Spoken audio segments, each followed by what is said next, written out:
I'd like to review with you some of the larger, more well-known tectonic plates that we've got to consider around the world.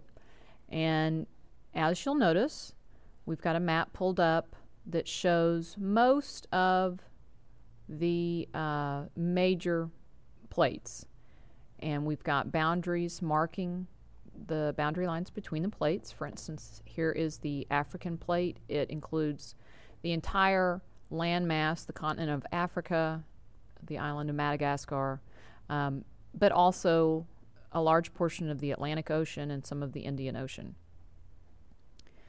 Next to the African plate is the Arabian plate. This is actually the Arabian Peninsula. This right here is the Red Sea separating Egypt from the Arabian Peninsula, and it is slowly opening up.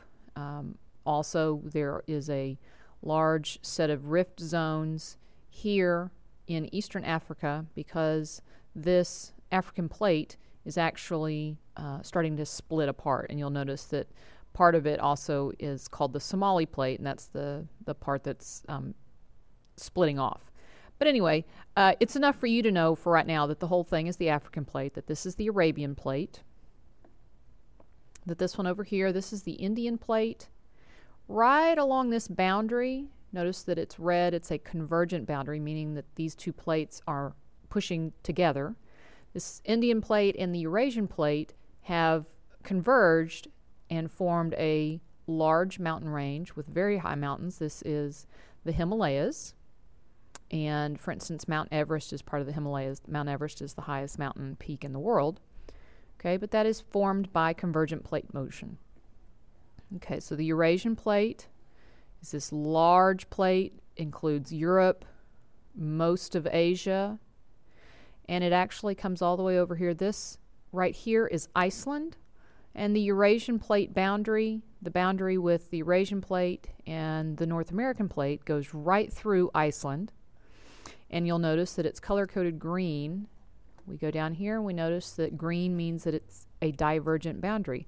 So these two plates, the North American plate and the Eurasian plate, are actually moving away from one another. And so what's happening slowly over time is that Iceland is splitting, and there is a rift zone going through Iceland. Okay, moving on, we have other plates. This is, again, this is Asia. Over here, this is Japan right here. Sort of south of Japan, we have the Philippine plate because we have the Philippine Islands over here. We have, notice all of these lines over here are red, most of them, okay? And red marks a convergent plate boundary. So here is the larger Pacific plate. Here's the smaller Filipino plate or the Philippine plate. And they are pushing together. They're converging. And that's going to form deep ocean trenches. For instance, this ocean trench right here is the Marianas Trench, which has got some of the deepest depths that we know of in the ocean. Okay, so all of these are convergent plate boundaries. The Pacific plate is actually being subducted underneath several other plates. Okay, here we have the Australian plate. Sometimes the Australian plate and the Indian plate are put together into one plate known as the Indo-Australian plate, but it's kind of depends on who makes the map and which scientist is doing the arguing. Okay, so the Australian plate. Here we have the large Antarctic plate, but it actually is deceptively big in this map view. And just remember, we're taking a spherical globe and we are trying to put it on a flat map. And the areas around the North and South Pole become very distorted. They look a lot larger than they really are. But we do need to understand that Antarctica is on a plate of its own, okay, down here located at the southern pole. And you'll notice that it has a boundary with most of the oceans in the world, okay. Here we have the Nazca plate. It's a large plate in the Pacific Ocean. So it sits between the Pacific plate, which is this is part of the Pacific plate, and the South American plate. So this is the South American plate, which has the continent of South America plus part of the Atlantic Ocean. The Nazca plate is actually converging. Okay, red's a convergent boundary. The Nazca plate is actually converging with the South American plate, meaning that they are being pushed together.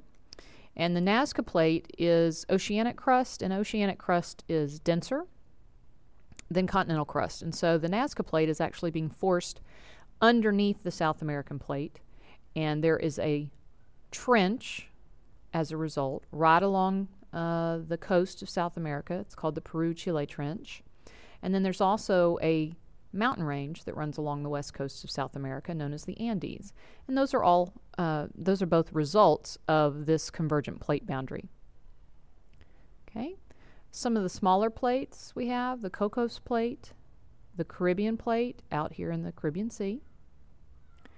This plate right here, this is United States in here, this plate right here, the Juan de Fuca plate, is actually converging with this portion of the North American plate, and it is oceanic crust, and it's being subducted and pushed underneath the North American plate. And right along this western edge of the United States and Canada, we have the Cascade Mountains as a result. Several of them are volcanic mountains.